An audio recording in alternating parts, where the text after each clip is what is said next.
Hello students, welcome to my channel. Students, जो 10th class का board का exam होता है उसके जो पेपर पैटर्न है उसका है कि आपके एमसीक्यू क्वेश्चंस और वेरी शॉर्ट क्वेश्चंस 1 मार्क के आपके पास 20 आते हैं। तो दैट मीन्स 20 क्वेश्चंस जो हैं वो आपके 1 मार्क के हुए। नेक्स्ट जो वेरी शॉर्ट क्वेश्चंस हैं दैट इज 2 मार्क्स के क्वेश्चंस वो आते हैं 6 क्वेश्चंस। तो दैट मीन्स टोटल 12 मार्क्स के आपके 2 मार्क्स के क्वेश्चन हुए। नेक्स्ट आता है 3 मार्क्स के क्वेश्चंस जो है वो 8 आते हैं। सो दैट मीन्स 24 मार्क्स के आपके 3 मार्क्स के क्वेश्चन हुए। और जो लॉन्ग आंसर है दैट इज 4 मार्क्स के, वो 6 क्वेश्चंस आते हैं और वो हुए 24। ठीक है जी, तो टोटल हुआ आपका 80 मार्क्स का पेपर और हुए 40 क्वेश्चंस जो अब आपको आते हैं। जो पैटर्न चेंज हो गया है 2019 के अकॉर्डिंग। ठीक है जी, तो अभी जो ये सीबीएसई का बोर्ड एग्जाम का न्यू पैटर्न है। ठीक है जी, तो अब हम करेंगे चैप्टर ये सेक्शन वाइज जो है। सेक्शन ए जो है वो आपका 1 मार्क का, पहले उसमें एमसीक्यू क्वेश्चंस, फिर उसके 1 मार्क क्वेश्चन, फिर 2 marks, 3 marks and 4 marks question. Section wise मैं आपके साथ सारे इंपॉर्टेंट क्वेश्चंस डिस्कस करूंगी जो पिछले साल सीबीएसई बोर्ड में आए थे। और मैंने हर चैप्टर के आपको सेक्शन वाइज ही सब चैप्टर्स के क्वेश्चंस प्रोवाइड किए हैं। आप मेरे प्लेलिस्ट में जाकर वो सारे क्वेश्चंस चेक कर सकते हैं। These are most important 10 year questions. So let's start section A, MCQ questions. So section A question जो आपको 1 से लेकर 10 तक, मतलब पहले 10 क्वेश्चन आए थे 1 मार्क के, एमसीक्यू टाइप के क्वेश्चंस होते हैं वो। सो फर्स्ट क्वेश्चन आया था आपका 2020 में। ठीक है जी, सो वो that is the graph of a polynomial is shown in a figure 1, then the number of its zero is A option 3, 1, 2 and 4। या फिर हिंदी में कहें तो आकृति में एक बहुमत का आलेखन किया गया है, तो इसके शून्यों की संख्या बताइए। सो यहाँ पे एक फिगर बनी हुई है। सो यहाँ पे जो एक्स एक्सिस पे जितना कट करते हैं वो उतने आपके क्या होते हैं, नंबर ऑफ जीरोस होती हैं या शून्यों की संख्या होती है या इसका सोल्यूशन होता है। सो यहाँ पे कितनी बार कट कर रहा है वो 1, 2 एंड 3 टाइम्स वो कट कर रहा है एक्स एक्सिस को। दैट मीन्स जो आपका ए ऑप्शन है that is your right option. Now second question is 225 can be expressed as, या फिर 225 को निम्न रूप में व्यक्त कीजिए। उन्होंने एक पैटर्न बनाया हुआ है, हमें बताना है कि इनमें से कौन सा सही पैटर्न है 225 का। सो उसके लिए हमें उसका एलसीएम फाइंड आउट करना पड़ेगा। सो बाय प्राइम फैक्टराइजेशन मेथड, सो हमने 225 को सॉल्व किया है। ये 3 से कटा तो 75, फिर 3 से कटा 25, फिर 5 से साथ 5, फिर 5 के साथ 1 बन गया जी। सो यहाँ पे 5 आया है 2 टाइम्स एंड 3 आया है 2 टाइम्स। सो दैट मीन्स 5 की पावर 2 मल्टीप्लाई बाय 3 की power 2। So that means C option is the correct option. Now third question is the probability that a number selected at random from the numbers 1, 2, 3 up to so on 5 is a multiple of 4 is A option 4 by 5, B option 2 by 5, C option 1 by 5 या फिर D option 1 by 5। संख्याओं जो आपको ये दी है 1, 2, 3, 5, 15 तक, इसको आपने यथाचश 4 का गुणज चुने जाने की प्रतिक्रिया के अकॉर्डिंग बताना है जी। सो टोटल नंबर है आपके पास, प्रोबेबिलिटी क्या होगी इसकी। सो आपके पास टोटल नंबर 15 है, 1 से लेकर 15 तक आपको नंबर दिए हैं। उसके बाद उन्होंने कहा है मल्टीपल ऑफ 4। ठीक है जी, यहाँ फिर 4 का गुणज क्या है। सो कितने नंबर 15 से पहले पहले 4 के मल्टीपल बनते हैं, 3 नंबर बनते हैं 4, 8 एंड 15। सो कितने नंबर ऑफ फेवरेबल केसेस बने आपके पास, 3 नंबर बने। सो प्रोबेबिलिटी क्या आ जाएगी, total number of favourable cases divided by total number of cases. ठीक है जी, सो आपके पास ये कितने बने हैं, 4 के मल्टीपल्स 3, तो 3 ऊपर आ गया, और कितने टोटल हैं 15, तो 15 के साथ हमने डिवाइड कर दिया तो it become 1 by 5। That means D option is the correct option.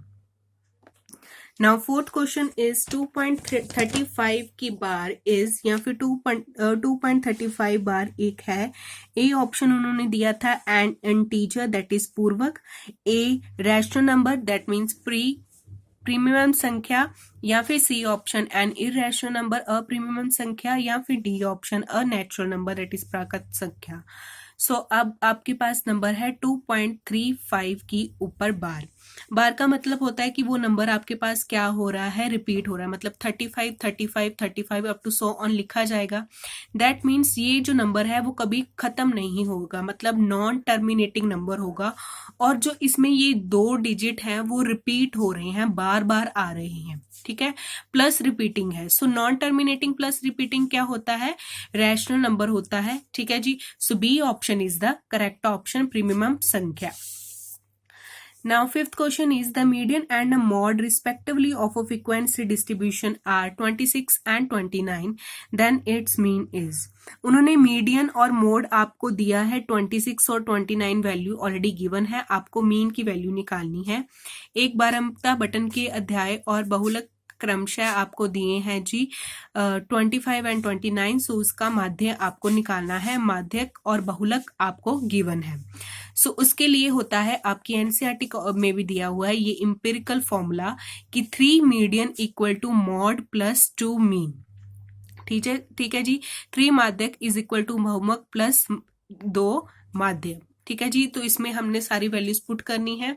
So median की वैल्यू है हमारे पास 26, 3 इंटू 26 प्लस 29 प्लस 2 मीन। सो हमारे पास मीन आ जाएगा सॉल्व करके ये 78 माइनस 29 और ये 2 के साथ डिवाइड होकर बना हमारे पास 24.5, that is B option is the correct option. Now six question is HCF of 144 and 198 is, या फिर 144 या 198 का महत्तव परावर्तक निकालिए। सो HCF पूछा है, सो दैट मीन्स हमें प्राइम फैक्टराइजेशन के साथ ही इसको सॉल्व करना होगा। और प्राइम फैक्टराइजेशन महत्तव समावर्तक क्या होता है जी, आपके जो समान अंक आते हैं उनको हमने मल्टीप्लाई करना होता है, कॉमन फैक्टर्स को मल्टीप्लाई करना होता है। तो उसको निकालने के लिए हमने इसके फैक्टर्स बनाए, 144 को 2 के साथ किया तो 72, 2 के साथ किया 36, फिर 2 के साथ किया 18, फिर 2 के साथ किया 9, देन 3 के साथ करेंगे, सो 3 3 1 आ गया हमारे पास।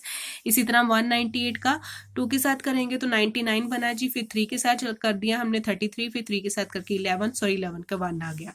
सो इन दोनों में कॉमन कौन से बने हैं, एक बार 2 इन दोनों में कॉमन आ रहा है तो एक बार 2 आ जाएगा, और 3 2 बार इसमें है, 2 बार ही इसी में है, मतलब 2 बार 3 कॉमन आ रहा है तो 3 इंटू 3। सो जब हमने इसको मल्टीप्लाई किया तो हमारे पास बना 18, that means B option is the correct option. Now seventh question is, if the distance between the points A 4, P and B 1, 0 is 5 units, then find the value of P is। आपके पास distance दिया है 2 points का 5 units, ठीक है, और दोनों की value भी गिवन है 4, 5 और B की वैल्यू है 1, 0। यदि बिंदुओं A 4, P तथा B 1, बीच की दूरी जो है वो 5 इकाई है तो हमें P की वैल्यू निकालनी है। इन ऑप्शन में से हम देखेंगे कि कौन सी P की वैल्यू सही है, 4 ओनली आ रही है, -4 या C प्लस -4 या फिर D। सो उसके लिए हमें डिस्टेंस फॉर्मूला यूज करना होगा। सो डिस्टेंस फॉर्मूला होता है under the root x2 minus x1 का whole square plus y2 minus y1 का होल स्क्वायर। सो सारी वैल्यूज पुट कर दी, डिस्टेंस हमें ऑलरेडी गिवन है 5 इज इक्वल टू 1 माइनस 4 का होल स्क्वायर 0 माइनस p का होल स्क्वायर। सो यहाँ से सॉल्व करके बना under root 9 plus p square. So root उधर जाके बन गया स्क्वायर, स्क्वायर से हमारे पास आया 25 is equal to 9 plus p square. So p square is equal to 16, that means जब ये स्क्वायर हटेगा तो ये बन जाएगा +-4, अंडर रूट जब मिलेगा, ठीक है जी, अंडर रूट में चला जाएगा तो अंडर रूट हटेगा तो बनेगा +-4, that means C option is the correct option. Now 8th question is the area of a triangle with vertices A 5, 0, B 8, 0 या फिर C 8, 4 in a square unit is, या फिर उस त्रिभुज का क्षेत्रफल जिसके शीर्षक A 5, 0 और B 8, 0 तथा C 8, 4 है। सो हमें उसका त्रिभुज का क्षेत्रफल निकालना है, ठीक है जी। सो एरिया ऑफ ट्राइंगल, त्रिभुज के क्षेत्रफल का फॉर्मूला आपके पास है जी, ठीक है, आपको दिया हुआ है आपकी एनसीईआरटी बुक में। So 1/2 mod x1 minus x1 bar bracket y1 minus y2 plus x2 y2 minus y3 plus x3 y3 minus y1।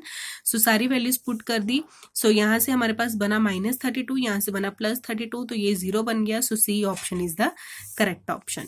Now 9th question is the sum and the product of zeros of a quadratic equation are 3 and -10 respectively. The quadratic equation is, so आपको सम दिया है और product की value दी है -10 और हमें quadratic polynomial बनाना है। एक द्विघात बहु पद के सूक्ष्म का योग तथा गुणक्रमशः 3 तथा -10 है, तो हमें उसका द्रव्यघात बहुपद निकालना है। सो उसके लिए आपके पास फॉर्मूला होता है जी x² माइनस दोनों का sum of your polynomial x plus product. ठीक है जी, यहाँ पे माइनस साइन होता है, यहाँ पे प्लस साइन होता है, यहाँ पे सम वाली वैल्यू होती है, यहाँ पे प्रोडक्ट वाली वैल्यू होती है। सो x² माइनस सम की वैल्यू दी है 3, तो हमने 3 डाल दी, 3x प्लस प्रोडक्ट की वैल्यू दी है हमें -10, तो हमने वो डाल दी -10। So it becomes x² minus 3x minus 10x। so C option is the correct option. Now 10th question is, from an external point Q, the length of tangent to a circle is 12 centimeter and the distance of Q from the center of circle is 13 centimeter. The radius of circle is, हमें radius of circle निकालना है। हमें एक बाहर Q point दिया है और उसका distance बाहर से टेंजेंट का 12 सेंटीमीटर दिया है और उसके सेंटर से उसका 13 सेंटीमीटर दिया है। एक भ्रामक बिंदु Q is से एक वृत्त पर खींची गई स्पर्श रेखा की लंबाई 12 सेंटीमीटर है तथा Q की वृत्त के केंद्र से दूरी उसकी 13 सेंटीमीटर है। सो वृत्त की त्रिज्या हमें निकालनी है जी। सो बाहर वाले जो पॉइंट है उससे सेंटर की वैल्यू हमें दी है 13 सेंटीमीटर और जो बाहर वाले पॉइंट से टेंजेंट की वैल्यू है वो हमें दी है 12 सेंटीमीटर। ठीक है जी, तो हमें पता है कि जो ये रेडियस है हमें ये निकालना है। जो ये रेडियस और जो टेंजेंट जब जहाँ पे मिलते हैं, ये हमने थ्योरम की है हमारी 6 चैप्टर ट्राइंगल में, कि जब ये दोनों मिलते हैं तो जो ये एंगल बनता है that is your 90 degree angle. ठीक है जी, तो ये इस 90 डिग्री को हम यूज करके इसका रेडियस फाइंड आउट करेंगे बाय पाइथागोरस थ्योरम। सो जो ये OP है हमारे पास वो निकालना है हमने OP। सो मैंने डायग्राम यहाँ पे बना लिया है। ये है 12 सेंटीमीटर आपके पास, ठीक है, और ये जो आपके पास 13 सेंटीमीटर है। So by using Pythagoras theorem, so OQ² is equal to QP² plus OP²। So सारी वैल्यूज पुट ऑन कर दी तो it becomes 169 minus 144 that is 25। So OP आ गया हमारे पास 5, that means B option is the correct option. So students, ये था 2020 का पेपर जो सेक्शन ए के फर्स्ट 10 क्वेश्चंस आए थे। बाकी 10 क्वेश्चंस जो है वो 1 मार्क वाले क्वेश्चंस हैं। रिटर्न में जो आपको एक्सप्लेन करने होते हैं वो मैं आपके साथ जल्दी शेयर करूंगी। I hope you like it this video. For more important question subscribe my channel. Thank you so much and share with your friends for helping others.